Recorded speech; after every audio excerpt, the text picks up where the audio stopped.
네, 여러분 안녕하세요. 더오름 수학 원장 이승준 선생입니다. 자, 오늘은 공부 이야기는 아니고요.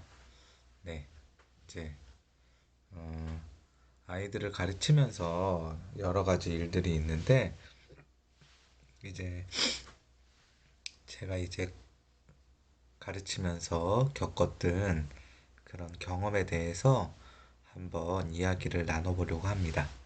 지금은 수업이 끝난 학원 교실이고요. 저도 요 영상 마저 찍고 그리고 이제 퇴근해서 이제 집으로 돌아가려고 합니다. 자, 음, 아이들을 가르쳐 보면요. 요즘에 공부 이외에 아픔과 상처가 있는 친구들이 많이 있습니다. 우울증이 있는 친구도 있고요. 따돌림을 당하는 친구도 있어요. 물론 저희 시대 때도 따돌림을 당하는 친구도 있었는데 지금 같지는 않았던 것 같아요. 네.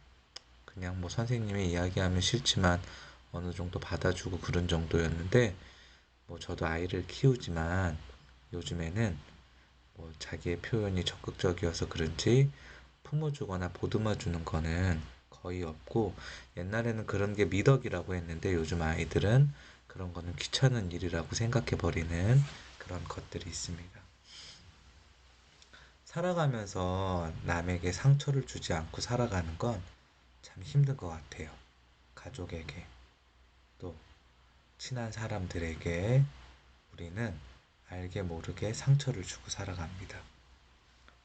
뭐 미움받을 용기라는 책도 있지만 너무나 주변 사람을 신경 쓰고 살다 보면 내가 피곤하니까 나를 위주로 살자라는 그런 이야기들도 많이 하는 게 현실입니다. 나이가 어느 정도 있다 보니까요, 친구들 중에 각자 다양한 분야에서 일하는 친구들이 있습니다. 의사인 친구도 있고, 변호사인 친구도 있고, 장사를 하는 친구, 대기업에 다니는 친구, 공무원인 친구, 학교 선생님인 친구도 있습니다. 가끔 학교 선생님인 친구랑 이야기를 할 일이 있어요.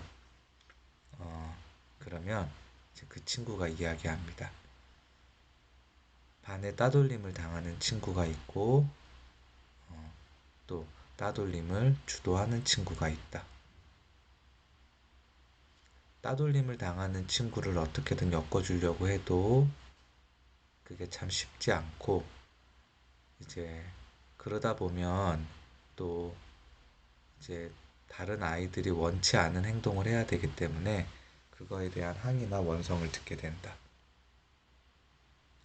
학부모 상담을 했을 때 따돌리는 아이의 부모에게 넌지시 이야기를 했을 때 그 부모가 자신의 아이에 대해서 정확하게 파악하고 알고 있는 부모는 아무도 없다. 오히려 우리 아이를 이상하게 생각하고 나쁘게 본다고 항의를 받거나 아니면 욕을 먹은 경우는 많고 부모가 아이에 대해서 명확하게 알고 사과하거나 반성하는 경우는 단 한 번도 보지 못했다.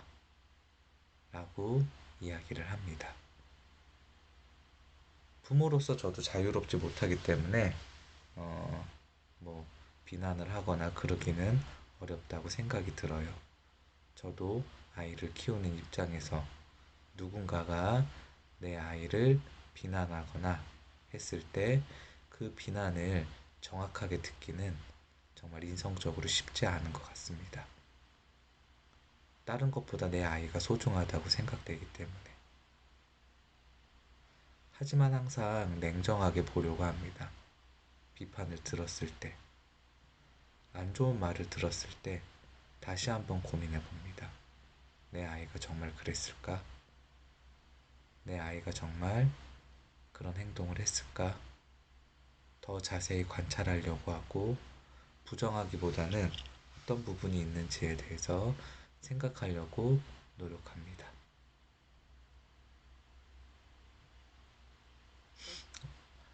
아이들에게 가끔 이런 얘기를 물어봅니다. 너희 부모님의 목표는 뭐니? 어, 부모님들을 상담해 보면요. 우리 부모님들은 이제 이런 말씀들을 많이 합니다. 공부 못해도 괜찮다. 열심히만 하면 괜찮다. 음, 아이의 역량이다. 하지만 막상 행동은 그렇지 않습니다. 막상 행동은 달리 보이는 경우들이 있습니다.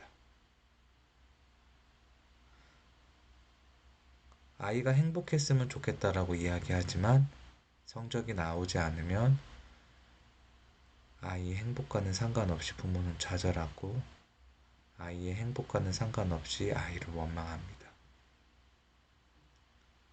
아이가 아프거나 우울증에 빠졌던 부모가 있습니다.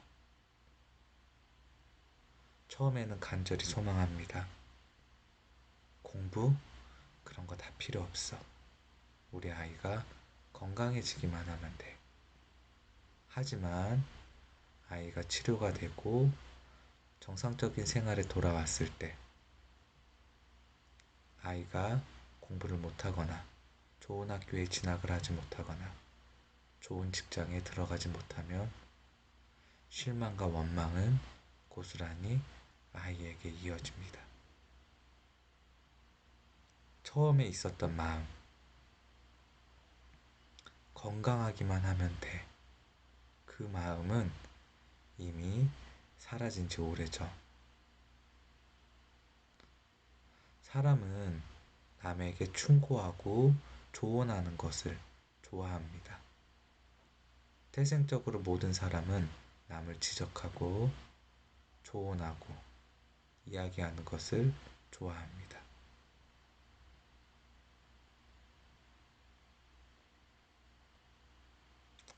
어, 살아가면서 뼛속 깊이 겸손한 사람을 많이 보지는 못했습니다. 자랑하고 이야기하고 나서는 모습들은 많이 볼 수 있었죠. 겸손하다는 것, 내가 가진 것을 자랑하지 않고 내가 있는 것을 표현하지 않는 것. 하지만 내가 있는 것을 감추고 숨기는 게 아니라 내가 있는 것, 내가 가진 것, 나의 부유함과 나의 능력을 가지고 상대방을 평가하지 않는 것. 그게 바로 겸손이라고 생각합니다. 내가 더 잘났지만 남이 잘하는 것에 진심으로 박수 쳐줄 수 있는 것. 그 모습을 우리 아이들이 봤을 때 우리 아이도 조금은 더 올바른 성인으로 성장할 수 있을 거라고 생각이 들었습니다. 현재는 행복하지만 아픔은 누구에게 올 수 있다고 생각합니다. 현재는 마음이 맑지만 마음의 상처는 누구에게나 생길 수 있다고 생각합니다. 그리고 그 나의 아픔과 그 마음의 상처를 살아가다 보면 정말 생각지도 못한 사람에게 치료받을 때가 있습니다. 그러면 그 사람은 그 감사함과 고마운 기억을 가지고 또 평생을 살아갑니다. 그러다가 또 어느 막다른 골목에 서 있는 사람에게 내 기억을 가지고 그 사람의 상처와 마음을 치료해 주기도 합니다. 그렇게 해서 선한 영향력이 퍼지기 시작하면 아마 사회가 조금 더 좋아지지 않을까 싶은 생각이 들었습니다. 쉽지는 않습니다. 행동하는 영향력은 어렵습니다. 하지만 우리가 오늘부터 할 수 있는 거 하나는 있습니다. 하나. 남 비판하지 않기. 또 하나, 냉정하게 판단하기. 마지막 하나, 진실로 이야기하기. 그런 것들이 쌓이다 보면 어느새 나에게 선한 영향력이 쌓이게 되고, 나의 작은 선한 영향력이 또 상대방에게 퍼졌을 때 그것이 눈덩이처럼 불어나지 않을까 싶은 생각이 들었습니다. 퇴근하기 전에 한번 이야기해봤고요. 어, 시험이 끝나고 아파하는 아이들, 상처받은 아이들, 그리고 또 요즘이 이제 수련회나 소풍 기간이잖아요. 저도 아이를 키우는 입장에서 그런 것에 대해서 고민하는 아이들이 많더라고요. 그런 이야기를 들으면서 한번 이 영상을 찍어봤습니다. 시청해주셔서 감사합니다.